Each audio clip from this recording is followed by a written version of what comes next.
প্রশাসনের গদিতে আগুন জ্বালাও একসাথে, আগুন জ্বালাও একসাথে, প্রশাসনের গদিতে বিচার বিচার চাই, বিচার বিচার বিচার চাই, জ্বালো আগুন জ্বালো। রাজধানীতে ছাত্রদল নেতার গলা কাটা মরদেহ উদ্ধার। প্রতিবাদে জগন্নাথ বিশ্ববিদ্যালয়ের শিক্ষার্থীদের সড়ক অবরোধ, জিজ্ঞাসাবাদের জন্য পুলিশি হেফাজতে একজন।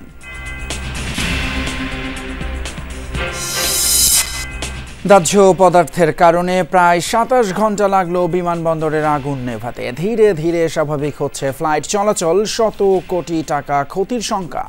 কতটা ভয়াবহ ভিতরে গিয়ে আমরা বুঝতে পারলাম যে ব্যাপারটা ভীষণ একটা খারাপ অবস্থা ভিতরে। আমাদের যে কোনো ধরনের ডিটেকশন সিস্টেম যদি থাকতো এবং তার সাথে প্রোটেকশন সিস্টেম থাকতো তাহলে হয়তো এতটা দুর্ঘটনা ঘটতোই না। শাপলা ছাড়া চাপিয়ে দেয়া প্রতীক মানবে না এনসিপি। ইসির নিরপেক্ষতা নিয়ে প্রশ্ন। জামায়াতের পিআর আন্দোলনকে প্রতারণা মনে করেন নাহিদ। বিএনপিকে অভ্যুত্থানের বিপরীতে দাঁড় করানোর অপচেষ্টা সফল হবে না মন্তব্য সালাউদ্দিনের। জুলাই সনদের আইনি ভিত্তি চেয়ে জামায়াত খেলাফতের নতুন কর্মসূচি। রাজধানীর বংশালে একটি ভবন থেকে জগন্নাথ বিশ্ববিদ্যালয় শাখা ছাত্রদল নেতার মরদেহ উদ্ধার করেছে পুলিশ। রোববার সন্ধ্যায় মাহুতটুলির একটি ভবনের সিঁড়িতে স্থানীয়রা মরদেহটি দেখতে পায়। নিহত জুবায়েদ হোসেন জগন্নাথ বিশ্ববিদ্যালয়ের ১৫তম ব্যাচের শিক্ষার্থী এবং শাখা ছাত্রদলের আহ্বায়ক কমিটির সদস্য ছিলেন। এছাড়াও তিনি বিশ্ববিদ্যালয়ের কুমিল্লা জেলা ছাত্র কল্যাণ সমিতির সভাপতি। বংশাল থানার ভারপ্রাপ্ত কর্মকর্তা রফিকুল ইসলাম জানান, ছুরির আঘাতে তিনি মারা গেছেন। ওইখানে তার টিউশনের বাসা ছিল। এখনও মৃত্যুর কারণ নিশ্চিত হওয়া যায়নি, তদন্ত চলমান আছে।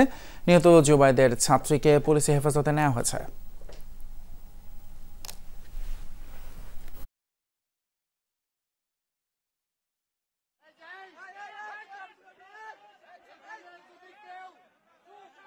ঘটনাটা খুবই মর্মান্তিক এবং অনাকাঙ্ক্ষিত, অগ্রহণযোগ্য।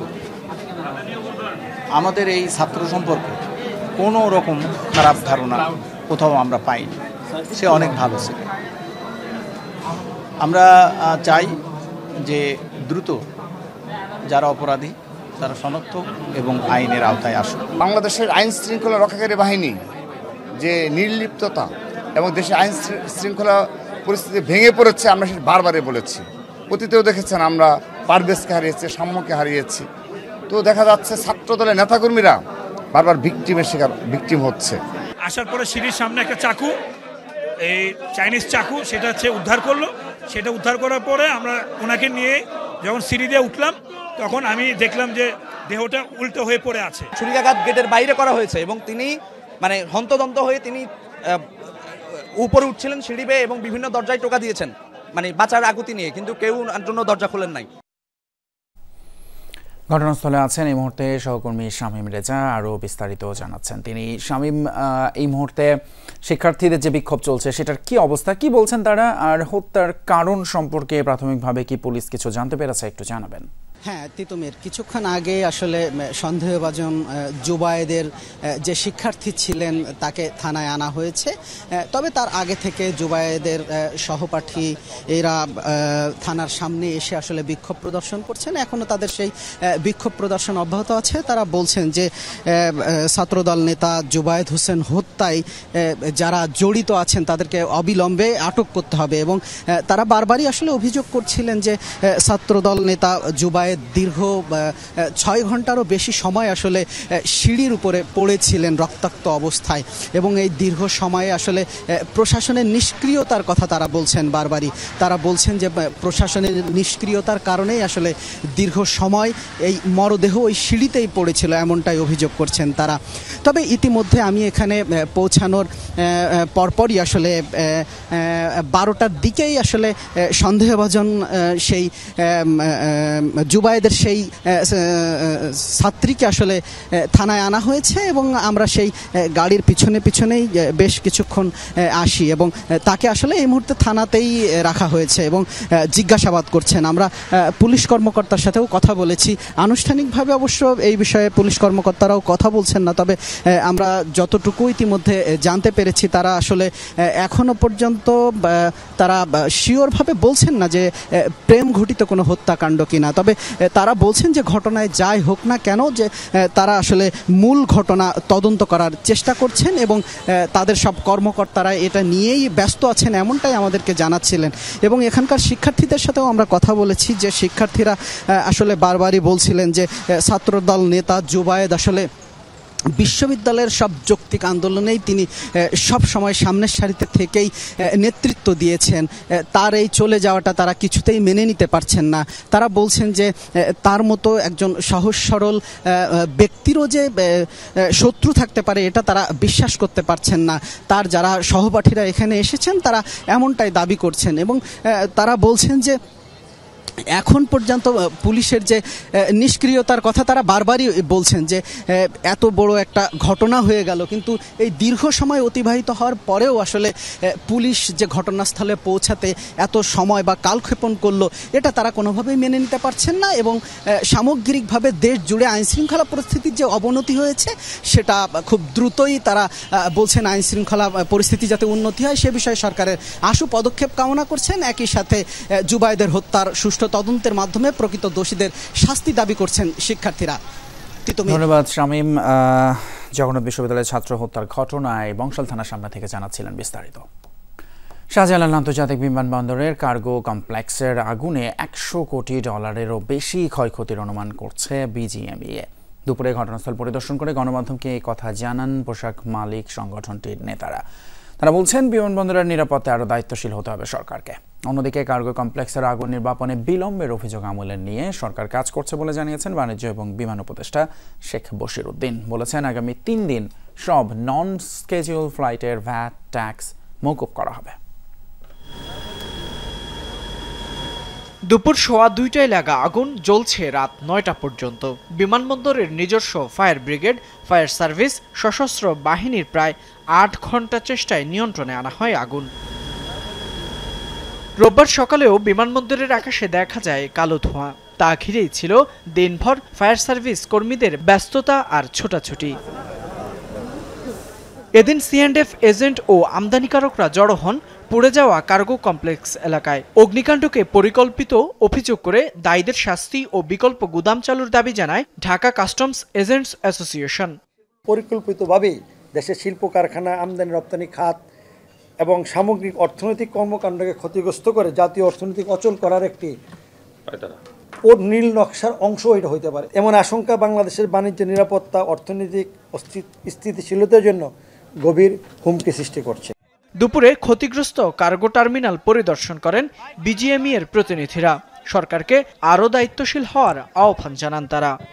কতটা ভয়াবহ ভিতরে গিয়ে আমরা বুঝতে পারলাম যে ব্যাপারটা ভীষণ একটা খারাপ অবস্থা। ভিতরে আমাদের কতদিন লাগবে আমরা ঠিক জানি না, 15 থেকে 1 মাস লাগবে এটাকে আবার ব্যাক করার জন্য।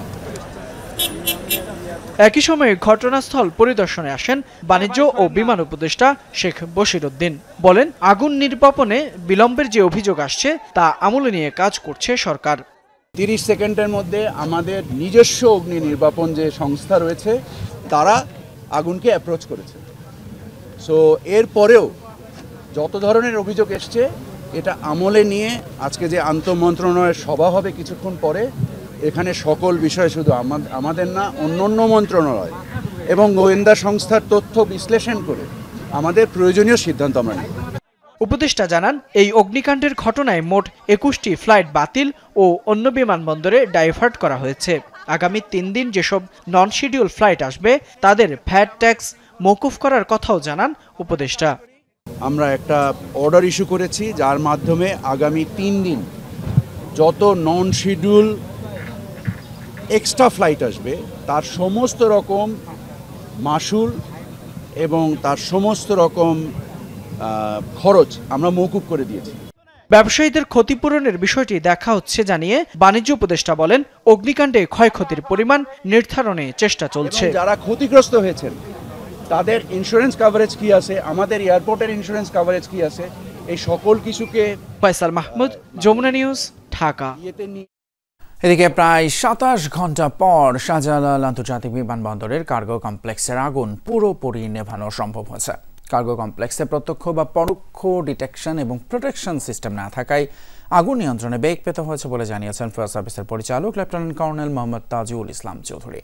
আগুন নির্বাপন হলেও ঘটনাস্থলে 4টি ইউনিট থাকবে বলেও জানান তিনি। এখানে যদি অ্যাক্টিভ অথবা প্যাসিভ মানে আমাদের যে কোনো ধরনের ডিটেকশন সিস্টেম যদি থাকতো এবং তার সাথে প্রোটেকশন সিস্টেম থাকতো তাহলে হয়তো এতটা দুর্ঘটনা ঘটতোই না।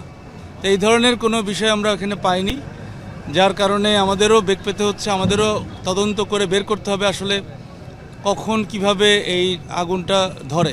তা যাই হোক, আমাদের নির্বাপন দিলেও যেহেতু এখানে স্টিল স্ট্রাকচারের ইস্যুটা অনেক বেশি, এরা হিট অনেক অ্যাবজর্ব করেছে এবং হিট এখনো রিলিজ করছে।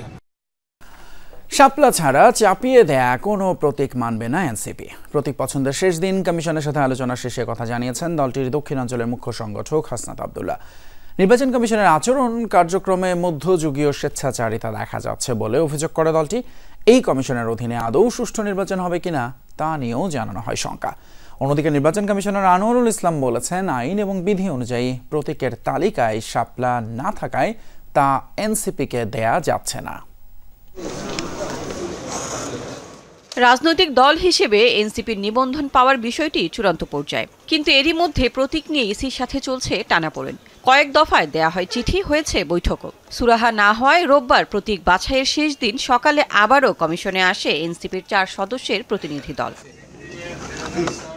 বৈঠক করেন ইসি সচিবের সাথে। বৈঠক শেষে দলটির দক্ষিণাঞ্চলের মুখ্য সংগঠকের অভিযোগ, প্রতীক নির্ধারণের ক্ষেত্রে স্বেচ্ছাচারিতা করছে কমিশন। বলেন, কোনোভাবেই শাপলা ছাড়া অন্য কোনো প্রতীক নেবে না তারা। আমাদের রাজনৈতিক কর্মকাণ্ডের মধ্য দিয়েই এই শাপলাকে আমরা অবশ্যই অর্জন করব। দলটির নেতাদের দাবি, দুটি দল ও প্রতিষ্ঠান মিলে ইসিকে 4 ভাগ করে যার যার সুবিধা মতো নিয়ন্ত্রণ করছে। বিভিন্ন কার্যক্রম, প্রকল্প নিবন্ধনে দুর্নীতির আশ্রয় নিয়েছে ইসি। আছে স্বজনপ্রীতির অভিযোগও। অদৃশ্য শত্রুর হাত থেকে ইসিকে মুক্ত করার কথা বলেন তারা। নির্বাচন কমিশনের রিমোট কন্ট্রোল এটা আগারগাঁও নাই, এটা অন্য কোনো জায়গা থেকে পরিচালিত হয়। আমরা যখনই তাদের সাথে কথা বলি মনে হয় এই ডিসিশনটা এটা তারা নিজেরা নেয় না। তাদের এই আচরণে আমাদের কাছে মনে হয় না যে তারা একটা সুষ্ঠু নিরপেক্ষ একটা নির্বাচন তারা পরিচালনা করতে পারবে। নির্বাচন কমিশন যেন এমন কোনো স্বেচ্ছাচারী সিদ্ধান্ত না নেয় যাতে করে নুরুল হুদা কমিশনের মতো বা নুরুল হুদার মতো পরিণতি হয়। তারা এই গণিমতের মালগুলা রেখে গিয়েছিল, সেই গণিমতের মাল উপদেষ্টা, বিএনপি, জামাত সবাই গণিমতের মালগুলো ভাগ করে নিয়েছে। রাষ্ট্রের বর্তমান যা অবস্থা, এই ইলেকশন কমিশনও তারা গণিমতের মাল হিসেবে ভাগ করেছে। আর্মি 1 ভাগ নিয়েছে, বিএনপি 1 ভাগ নিয়েছে, জামাত 1 ভাগ নিয়েছে। কোনো ধর্মীয় রাজনৈতিক দলের কাছেও দিতে চাই না, অথবা কোনো ফ্যামিলির কাছেও আমরা এই নির্বাচন কমিশন বর্গা দিতে চাই না। এর আগে সিলেট পুলিশ লাইন্সে এক প্রশিক্ষণ কর্মশালা শেষে কমিশনার আনোয়ারুল ইসলাম জানান, আইন ও বিধি অনুযায়ী প্রতীকের তালিকায় শাপলা না থাকায় এনসিপিকে তা দেয়া যাচ্ছে না। আইনের বাইরে কোনো কাজ নির্বাচন কমিশন করতে পারে না। সুতরাং আইন এবং বিধি অনুযায়ী আমাদের তালিকায় যেই মার্কাগুলো রয়েছে, যে প্রতীকগুলো রয়েছে, সেগুলোর মধ্যে যে প্রতীকটা চাচ্ছেন সেই প্রতীকটা না থাকার কারণে নির্বাচন কমিশন দিতে পারছে না। কমিশনার বলেন, এবার আর অতীতের মতো প্রশ্নবিদ্ধ নির্বাচন হওয়ার সুযোগ নেই। বিতর্কিত কেউ নির্বাচনী দায়িত্বে থাকতে পারবেন না বলেও জানান আনোয়ারুল ইসলাম। নির্বাচন কমিশন সেটিকে। লাভলি বিথি, যমুনা নিউজ, ঢাকা। জামায়াতে ইসলামের পিআর পদ্ধতি দাবির আন্দোলনকে পরিকল্পিত রাজনৈতিক প্রতারণা আখ্যা দিয়েছেন জাতীয় নাগরিক পার্টির আহ্বায়ক নাহিদ ইসলাম। নিজের ভেরিফাইড ফেসবুক পেজে এক পোস্টে এমনটাই উল্লেখ করেছেন তিনি। ফেসবুক পোস্টে নাহিদ বলেন, সৃষ্টিকর্তা এবং জনগণ কখনো অসৎ, সুবিধাবাদী এবং নৈতিকভাবে দেউলিয়া শক্তিকে দেশ পরিচালনার দায়িত্ব দেবে না। নাহিদ দাবি করেন, ঐকমত্য কমিশনের সংস্কার প্রক্রিয়া এবং রাষ্ট্র ও সংবিধান সংস্কারের বিষয়ে জাতীয় সংলাপকে ভিন্ন খাতে প্রবাহিত করতেই ইচ্ছাকৃতভাবে পিআর পদ্ধতি নিয়ে আন্দোলন ডিজাইন করা হয়েছিল। নাহিদ ইসলাম বলেন, জামায়াত সংকীর্ণ দলীয় স্বার্থ হাসিলের জন্য পিআরকে দর কষাকষির হাতিয়ার হিসেবে ব্যবহার করেছে। তাদের উদ্দেশ্য কখনো সংস্কার ছিল না, এটি ছিল কারচুপি।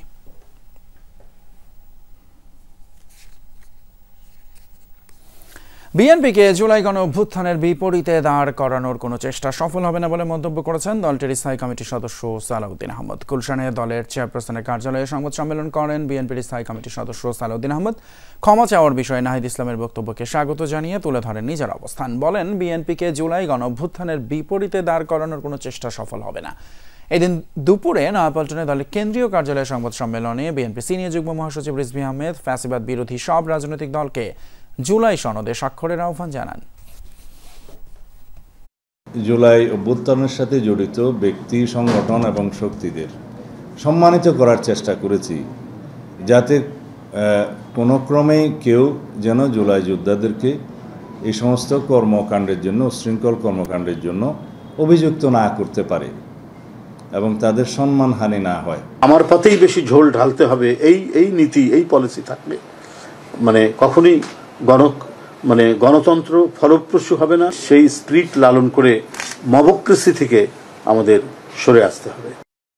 জুলাই সনদের আইনি ভিত্তি দিতে রাষ্ট্রপতির আদেশ এবং গণভোট, পিআর পদ্ধতি, লেভেল প্লেইং ফিল্ড নিশ্চিত সহ 5 দফা দাবি বাস্তবায়নে চতুর্থ ধাপের কর্মসূচি ঘোষণা করেছে জামায়াতে ইসলামী, ইসলামী আন্দোলন এবং বাংলাদেশ খেলাফতে মজলিস সহ সমমনা রাজনৈতিক দলগুলো। রোববার দুপুরে জাতীয় প্রেস ক্লাবে এক সংবাদ সম্মেলনে এই ঘোষণা দেওয়া হয়। খেলাফত মজলিসের মহাসচিব আহমেদ আব্দুল কাদের 20 অক্টোবর রাজধানীতে, 25 অক্টোবর বিভাগীয় শহর এবং 27 অক্টোবর জেলা শহরে বিক্ষোভ মিছিল ও সমাবেশের ঘোষণা দেন। 27 অক্টোবরের মধ্যে দাবি না মানলে সমমনা রাজনৈতিক দলগুলোর পক্ষ থেকে গণ আন্দোলনের হুঁশিয়ারিও দেন তিনি। সংবাদ সম্মেলনে জামায়াতের সেক্রেটারি জেনারেল মিয়া গোলাম পরওয়ার বলেন, যেসব বিষয়ে রাজনৈতিক দলগুলো ঐক্যমত্যে পৌঁছেছে শুধু তার ভিত্তিতে এই জুলাই সনদ স্বাক্ষর করা হয়েছে। এ সময় তিনি সহিংসতা এবং জনদুর্ভোগ এড়িয়ে শান্তিপূর্ণ আন্দোলনের কথা জানান। তিস্তায় ন্যায্য পানি বন্টনের দাবি এবং ভারতীয় আগ্রাসনের প্রতিবাদে উত্তরাঞ্চলের চলমান আন্দোলনে সংহতি জানিয়ে মশাল মিছিল করেছে রাজশাহী প্রকৌশল এবং প্রযুক্তি বিশ্ববিদ্যালয়ের শিক্ষার্থীরা। রোববার রাতে বিশ্ববিদ্যালয়ের প্রশাসনিক ভবন চত্বর থেকে মিছিলটি শুরু হয়ে রুয়েটের প্রধান ফটকে গিয়ে শেষ হয়। এ সময় বিভিন্ন বিভাগের জেলা সমিতির সদস্যরা অংশগ্রহণ করেন। মিছিলে অংশ নেওয়া আন্দোলনকারীরা বলেন, ভারতীয় আগ্রাসনের বিরুদ্ধেই তাদের এই প্রতিবাদ। শিক্ষার্থীরা জানান, এই কর্মসূচির মাধ্যমে তারা তিস্তায় ন্যায্য পানি বন্টনের দাবিকে আরও জোরালোভাবে জাতীয় পর্যায়ে তুলে ধরতে চান।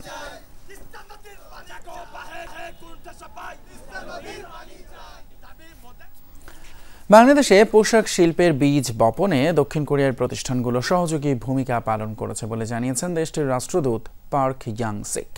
রোববার বিকেলে হোটেল ওয়াস্টিনে কোরিয়ান বিভিন্ন প্রতিষ্ঠানের কর্পোরেট সোশ্যাল রেসপন্সিবিলিটি নিয়ে সেমিনারে রাষ্ট্রদূত আরও বলেন, আগামীতেও বাংলাদেশের শিল্প এবং ব্যবসা বাণিজ্যের উন্নয়নের পাশে থাকবে তার দেশের বিনিয়োগকারীরা। সাবেক পররাষ্ট্র সচিব রাষ্ট্রদূত ফারুক সুভান এ সময় কোরিয়ান কোম্পানিগুলোর মতো বাংলাদেশি প্রতিষ্ঠানগুলোকে সমাজের পিছিয়ে পড়া জনগোষ্ঠীর উন্নয়নে এগিয়ে আসার তাগিদ দেন। দেশটির আন্তর্জাতিক উন্নয়ন সংস্থা কৈকা সহ বিভিন্ন প্রতিষ্ঠানের কর্তা ব্যক্তিরা এ সময় অন্যান্যের মধ্যে বক্তব্য রাখেন।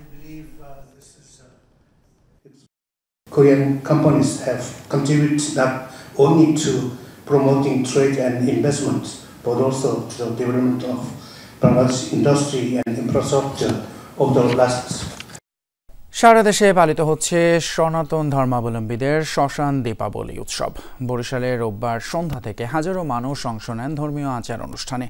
প্রায় 200 বছরের প্রাচীন এই উৎসবে স্বজনদের সমাধিতে মোমবাতি, প্রদীপ, ধূপকাঠি জ্বালিয়ে এবং প্রিয় খাবার রেখে আসেন স্বজনরা। উৎসবে অংশগ্রহণকারীরা বলেন, প্রতি বছর ভূত চতুর্দশী এবং পুণ্যতিথিতে এই আয়োজন। এছাড়া চট্টগ্রাম ও ঝালকাঠির মহাশ্মশানে ধর্মীয় মর্যাদা এবং বিপুল উৎসাহ উদ্দীপনার মধ্য দিয়ে অনুষ্ঠিত হয় শ্মশান দীপাবলি।